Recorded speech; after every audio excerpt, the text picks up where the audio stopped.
This is Joshua Hart here for Seconds Out. Delighted to be joined by Gareth A Davies, as always. Gareth, seems like you got a lovely bit of sunshine shining down on you right now.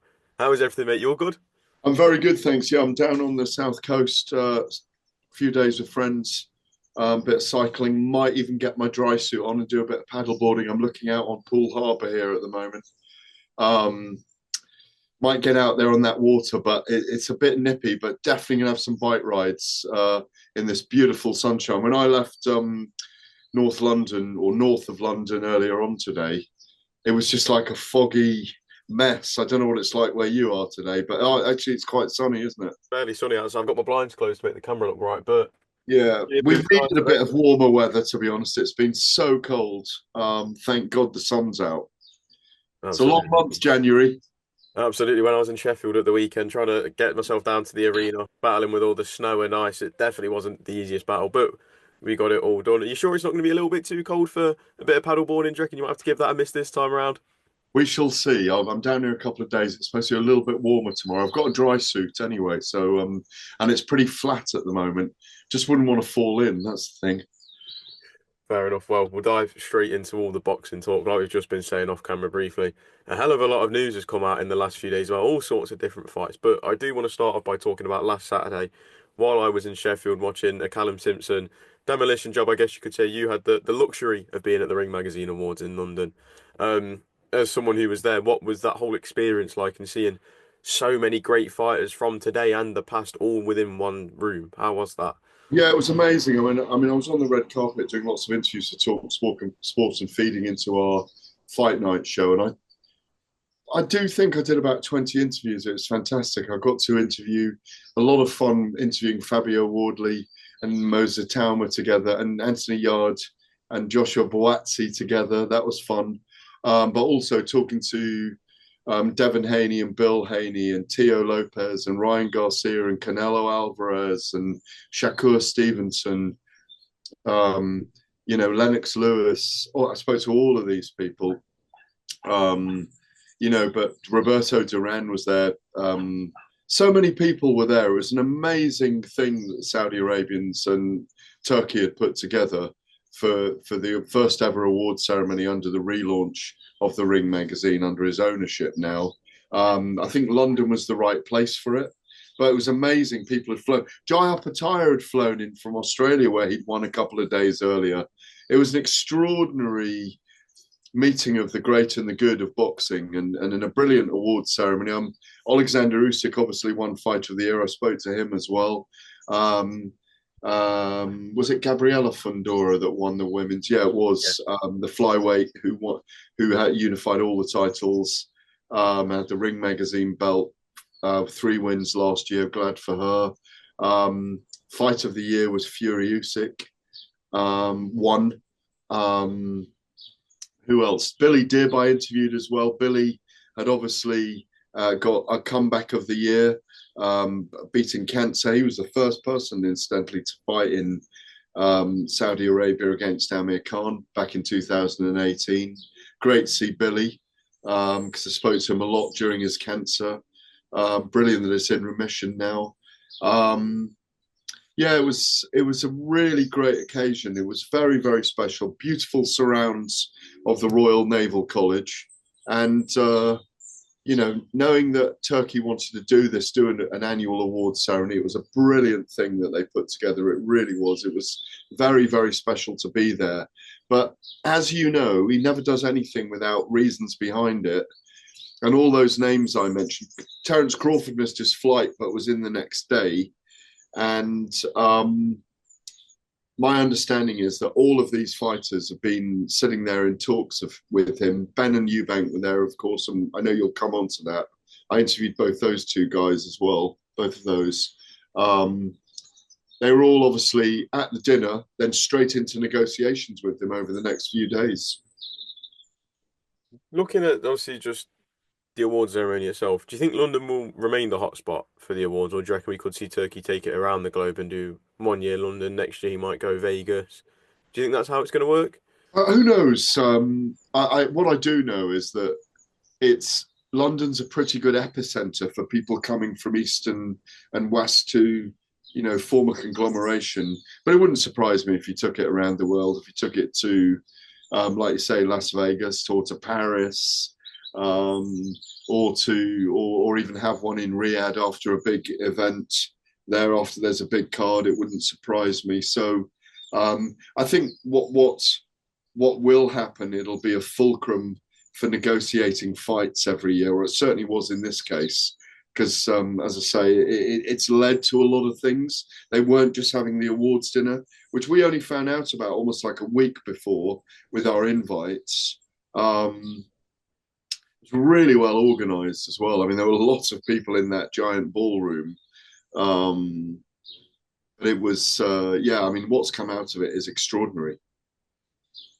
There was obviously we've mentioned all the notable names that we saw at the occasion, but one name that wasn't present that a lot of people would have expected to have been there is Tyson Fury. Then on Monday this week, he put a video up, his first time breaking his silence since the second defeat to Alexander Usyk, saying that he's retired. And another interesting quote was, "At least Dick Turpin wore a mask." Now, me being a young man, I didn't actually fully understand the quote at the time of the Dick Turpin wore a mask, but someone broke it down for me, and I now understand what it means. What do you make of this next installment of the Fury career and potentially the final installment? Well, I think you have to analyze that 17-second video, first of all, and what does he actually mean cryptically with the mention of Dick Turpin, who was a highway robber? Um, did he mean he was robbed of the decision in Riyadh? Does he mean he's pulled the wool over our eyes? Does he mean, and he's not really retired, does he mean he's doing it as a negotiation that he needs more money for the Joshua fight? Is he really retired? He's done this 4 times before. I've got a feeling he really genuinely is retired right now, but I think he'll get bored in a few months and will want to come back. And I still think we'll see the Anthony Joshua fight. But if he decides not to do it and enough is enough, he's achieved so much in the sport, doesn't need any more money. Can he get himself up for one more big fight camp? Because the fight we all want to see and the fight that naturally he moves towards is the one with Anthony Joshua. Again, we mentioned Turki Al Sheikh. Turki Al Sheikh is the guy that's going to make that fight possible. I don't know if certainly Fury didn't wake up in the morning and tell everyone he was going to retire, because I know members of a team that spoke to him in the morning and he didn't even mention the retirement. Was he sitting there outside a shopping mall a little bit bored and thought, I'm going to be mischievous here? While Paris was shopping with the kids or whatever, I'm going to be a little bit mischievous. They've got this huge press conference going on in London. Shall I just throw the cat amongst the pigeons? I'm not there. I wasn't there at the Ring Magazine Awards. Shall I just create a bit of news around this? And if he didn't mean to do it, it certainly did, because it spawned 1,000 more and more stories. I think I've said this a couple of times. Perception is reality. Right now, I think he is retired, but I do think he'll be. I think they'll get him back. Think he'll come back for another one, if not 2 fights with Joshua, or 2-fight deal with Joshua. Do you feel there's almost a sense, obviously, something that we always mention in a fighter's career is a fighter always needs that rival and that person to bring the best out of them as someone that your name's always going to be linked to until you meet in the ring. Do you feel Tyson Fury and Anthony Joshua, they just have to fight before one of them fully sees themselves out of the sport and does retire for good? I think it could be the last year for both of them this year. It could be the last year for Alexander Usyk, the last year for Dillian Whyte, and the last year for Deontay Wilder and Derek Chisora. Definitely the end of an era in boxing 2025. I mean, a couple of them might go into 2026, but I don't see that. They've all learned very well from the sport. They're all flying high at the moment. I think in a deeper answer to your question, my instinct is that Joshua probably wants the fight more than Fury does. Fury's got to be tempted and lured into having it. I don't think he gives a damn whether he fights Joshua or not. Really, deep down is my reading of it. But it's a huge payday, and I think he'd still be favourite in the fight. So why not take it? If he doesn't, like I say, he also mentions he's not bothered by legacy. Not now at 35, but he might be at 55. life looks very different when you're looking back at it from 55, 60 than when you're 25 or 35 or even 40. Um, I mean, personally, I'd love to see him fight Anthony Joshua. I think it's commercially the biggest fight we've ever seen in the UK. And it's two former world heavyweight champions who, for the last decade, have typified and embodied boxing in Britain and made it very, very big. Stadium fights, remember, which we weren't having. I know we had the one off with Carl Froch and George Groves a decade ago. But Joshua and Fury have made stadium fights commonplace. They've both been huge servants to British boxing. They've both been extraordinarily successful. And it would leave a hole, I think, in this era if they don't fight each other. I think it would be a travesty, maybe more of a travesty for Joshua than Fury, because Fury got to fight Wilder and Usyk. Joshua hasn't had a fight with Wilder. And if Joshua doesn't get to fight Fury, he's lost out in the era in lots of ways because he never got his Wilder fight as well. Which fight do you feel was the bigger miss for Anthony Joshua? Do you feel the fights with Deontay Wilder or the rumored fights with Tyson Fury Oh, now? definitely Fury. Definitely Fury. Look, people will denigrate the fight. Oh, they're both coming off losses. Why are we interested? Because it's a huge British bragging rights fight. Doesn't need to be for a title. It's for the championship of each other. It's for history in the making. No, definitely. Fury and Joshua is still an enormous fight, regardless of what happened to Joshua last September against Daniel Dubois, and regardless of what's happened to Fury in the last year in the two fights with Alexander Usyk. Moving away quickly from Tyson Fury, but looking at Anthony Joshua, obviously all the talk has been who does Anthony Joshua fight next, and the big name's always been Tyson Fury after September, and especially after what happened in December. Now that that's gone, who do you think Anthony Joshua could face next? Dillian White, Deontay Wilder, Daniel Dubois if he beats Parker, Daniel Dubois if he beats Parker and Usyk. I think right now, if Joshua doesn't, if Tyson Fury stays retired, they can't get anything over the line in the next couple of months, and he wants to go into camp, say in March, for a summer fight or an April-May fight. And I think he will fight fairly soon. I think you'll see him around Eddie, you'll see him around Turki Al Sheikh. I think Dillian White is a good fight for him to have. I think again, people might disagree with me, but I think Deontay Wilder is a decent fight for Joshua still as well. If Wilder comes through, he's just announced an opponent a couple of days ago, hasn't he? I want to say it's Curtis Harper. Me and It my is. colleague It Josh is. Green were talking about this the other It day. is. It is. It is Curtis Harper. Initially, Shaw was mentioned, Mm. his ex sparring partner, and Shaw said, no, we haven't even been in negotiation. But I think it is Curtis Harper. I think you're right. If he beats Curtis Harper, why not fight Anthony Joshua in the summer? It's a fight that people would still watch. We'll have a good look at Wilder and see how war torn he is when he steps into the ring again, because he hasn't looked great in his last two outings. Obviously, we've seen other names floated about. One name in particular is Martin Bakole. We saw them have a little face-off at the Ring Magazine Awards. Do you feel that's a fight Anthony Joshua should consider, or maybe stay clear from it? No, I don't think. I think you should consider it. It's a big. If they can get a big event in Africa, they've just renamed. As Martin Bakole told me on Saturday night, they've just named the stadium, the June the 4th stadium. I think it's June the 4th or May the 4th stadium in Kinshasa in Congo, the People's Republic of Congo. They've just renamed it the Ali Foreman Stadium, haven't they? It's just been renamed in a ceremony celebrating their fight just over 50 years ago. I mean, it would be amazing for them to do it there. Nigeria versus Congo, two huge fighters of African descent. I think it'd be amazing. But I think Joshua's got to get in the win column first. And I think he would take the Fury fight over the Bakole fight right now as well. It's a much bigger fight financially. It's a much bigger fight in legacy terms. I think the return to Africa fight, which I'd love to see for the purposes of the sport going to Africa, much as I'd like to see if Zhilei Zhang beats Ajit Kabayel on February the 22nd. I'd love to see him. And I spoke to Zhilei about this as well, to Zhang about this. Two fights in China for him, one at the Bird's Nest Stadium in Beijing and another in Shanghai. And I could see Turki Al Sheikh getting behind that. I could see it being a big audience in China, another development.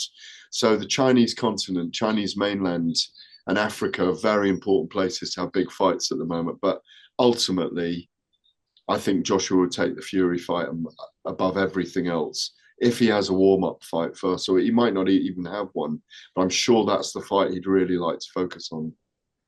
Obviously, you mentioned Dillian White as another opponent as well. We saw Dillian back out in the middle of December last month against Ebenezer Tete in a performance where there was a lot of criticism following the fight, but regardless, Dillian did get the job done against Ebenezer Tete. What did you make of that performance, and do you feel changes need to be made in order to give a better fight to Anthony Joshua? Feels like a long time ago, even though it's only a month ago. I watched the fight. I thought I didn't have any criticism of Dillian at all. I thought he put in a hard-working performance. Tete has got a really weird, awkward style. One minute he looks like he's busted and finished. Dillian hit him with some big shots, and then he came back again like a zombie. Came back in like Lazarus about 4 times during the fight. I'm not going to criticise Dillian at all. He'd been out for a while. I thought he did very well in the fight. The guy had only lost once. He'd knocked out 17 of 20 or something as well. I've seen him before. I know, was it Daniel Dubois knocked him out? Daniel Dubois was his only loss, before that. No, I think it was fine. I think he gave Tete a very hard time. But Tete also, his spirit rose again during the fight a couple of times, and he's an unusual character.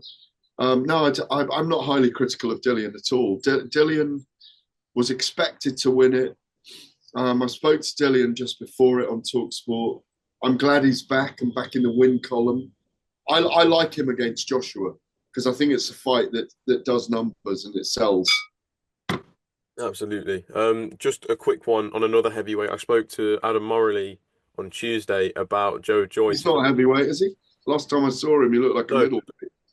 Talking about the juggernaut Joe Joyce, he's back March the 1st in what I believe is scheduled for an 8-rounder on the Ryan Garner undercard in Bournemouth. Talking to Adam about the plan, they said that they expect to see him in a big fight just a matter of weeks after this fight on March 1st. Looking at the names in the heavyweight division that are available, who do you think we could see Joe Joyce in a big fight? Fabio Wardley. I don't think it'd be Moses Tauma. Could be Joshua. Could be Dillian White. When's Derek fighting Otto Wallin? February 8th. Could be a rematch with Derek. So it could be any one of those it'll be that kind of level of fighter. I mean, of the ones I mentioned there, Fabio Wardley's probably the high. I think Fabio's just inside the top 10 at the moment. I mean, he's going to have a very interesting year. Very interesting. It was fun having him and Moses together. Of course, when I interviewed them on Saturday night at the awards, and funnily enough, of course, they're both trained by Ben Davison now as well, and Joshua is. Imagine the spot, and Thomas Carty is, I think, as well. So you can imagine this. I've certainly been there sparring anyway. Thomas has. Imagine the sparring sessions that are going to go on there in that Harlow gym. I know. There's some in a good way. Rounds in there. Some pay-per-view rounds, definitely. Well, when I was speaking to Moses and Fabio, they've not crossed paths in the gym yet. And Moses was saying while we were chatting, he was just thinking about, he wondered when Fabio would be there, because Moses seems to have sparred everyone from Akoli to Fury to Joshua to who else? Dubois. So it's really, really interesting. I mean, I think that's a great stable to be in right now. Well, Ben's a great guy anyway. I think he's going to be a modern great as a trainer as the years go on. He's so bright, and he's such a psychologist and such a clever man with his fighters. Moving away from the heavyweights now, you mentioned earlier on in the interview, Eubank versus Benn. It is signed, sealed, delivered. From what we're told, April 26th, Tottenham Hotspur Stadium. Turkey has said he's going to get a great undercard for the event. We've all probably sounded like broken records over the last 2 years, just constantly talking about these negotiations. But we can now finally talk about having that date that we're all looking forward to. How delighted are you just to finally see this fight get over the line? Yeah, I'm delighted because it looked like it was going awry. And look what Turkey's done. Got them around the table. He's made it his fight. It's his event. He's got it together. But what it does do, it exposes how poor people are when it comes to negotiating in boxing and that they don't get the fight over the line. I think, but for Turkey, we might have lost this event because we saw the 55-45 ego show from both sides. And thank God it is on. They've negotiated with him separately, I understand. And at least the fight is on. There'll be an amazing event. April 26th, if it is, they haven't announced the stadium yet. We're surmising, aren't we? That it's going to be a stadium in London. It is 3 times the size that it was when it was going to happen at the O2 Arena in October 2022. Because of the controversy, because of the head-to-heads we've had in Riyadh with Conor Benn going head-to-head with Chris Eubank and, butting heads with everyone who's in his way. No, I think it's going to be an amazing event. And given that it's 2.5 years on and there's a weight drain clause, Rehydration. weight rehydration clause, apologies, yeah, to £170 from 160, 24 or the morning after the weigh-in. I think it really evens the fight up in those 2 weight divisions, evens it up for Conor Benn. And I know Chris Eubank with the bookmakers is the marginal favourite, but I think it's going to be a close fight. And I think Conor Benn's going to be really dangerous for the first half of the fight because of that weight cut that Eubank's going to have to make again, and because of his age and that they're 2.5 years on from when they first were scheduled to fight. From what we've been told, it looks like it's going to be a 2-fight deal, regardless of who wins. How big could a rematch be, depending on how well the first fight goes? Because if we already know how big it is now, but imagine if we get a fight of the year contender that the whole world's talking about. How big of a scale could a rematch go to? Yeah, I mean, it would go to Wembley Stadium, wouldn't it? It would be enormous. So, I mean, it really would be very, very big. But I think it's going to come down to the actuation of the fight, what happens in the fight, the manner of the victory for either man, whether it's a draw or not, for example. So, the drama and the theatre we get in the build up to it, the drama and the theatre we get during the fight. So it could be,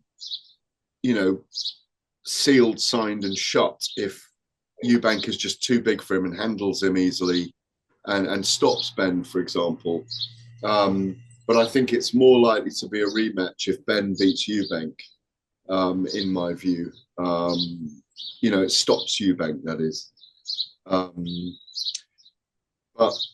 yeah, the first fight's very big anyway. Let's not jump onto the second fight. The first fight is enormous. It's a lineage fight. It's a family feud. It's one of the biggest rivalries, if not the biggest, in British boxing. I'm sure the fathers are going to be involved in some capacity in the press conferences, in the build-up. They've both got strong voices on the sport. They're both extraordinarily popular. And it wouldn't surprise me to end up seeing them actively involved in the corner on the night of the fight, which will again add to the drama. You wonder if Eubank scene is going to be in his tank top waistcoat, strutting around like a peacock. Maybe not on this occasion, but I'd love to see senior and junior reconcile and be involved with each other in the build up to this fight. It's going to be huge. I think it's a 30 million fight.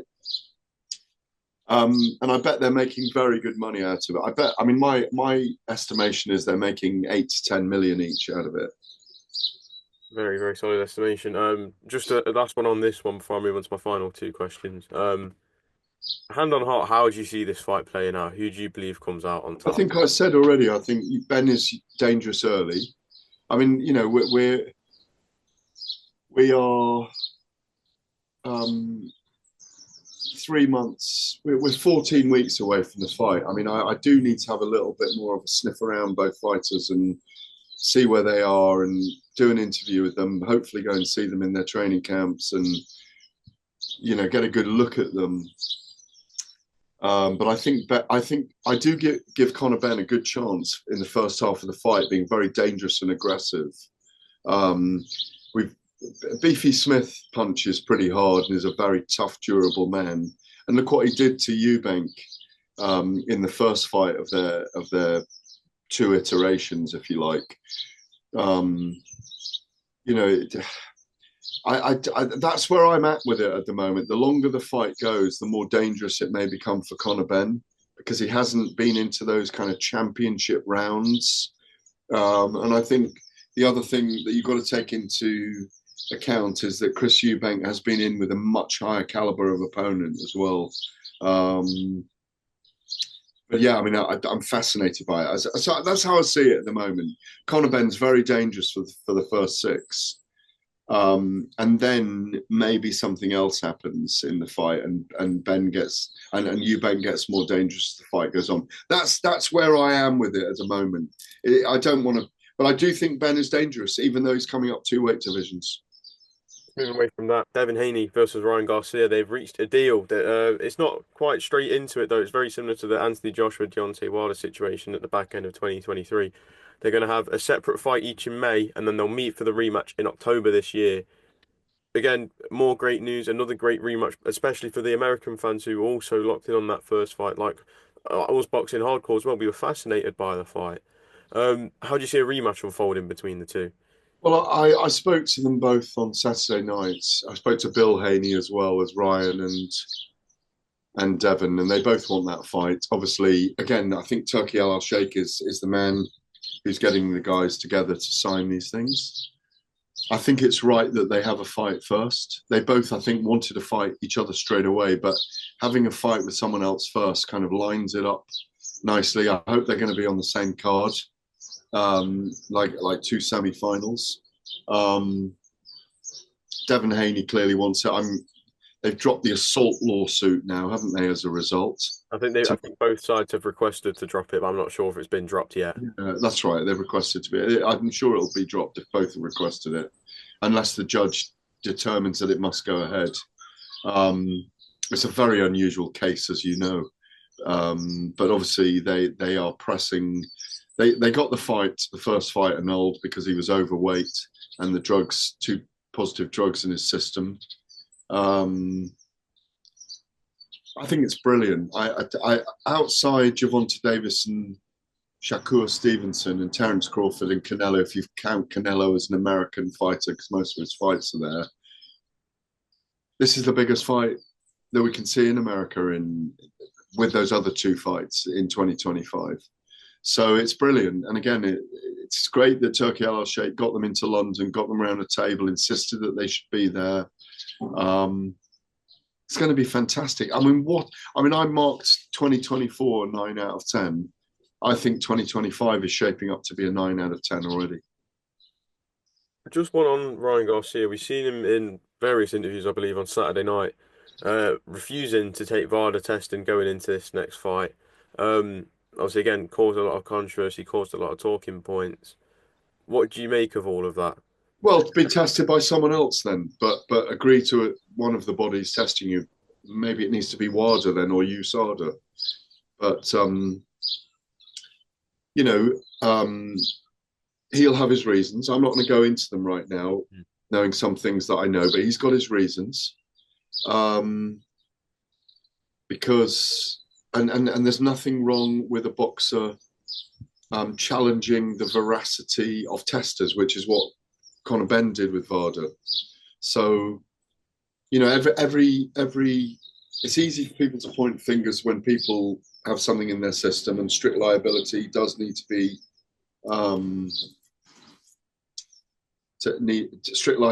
liability does need to have its due process. But there's nothing wrong with challenging the testing body that it's the voluntary anti-doping association, isn't it? So I do think they need to be tested. he's going to have to be tested by someone on the way in. But why should it have to be VADA?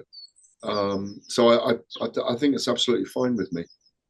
Fair enough. Well, Gareth, I'm going to leave it there. Thank you very much for your time as always. You're Enjoy the welcome. sunshine, and we'll catch up again soon. Welcome. I'll just give you a little view of the.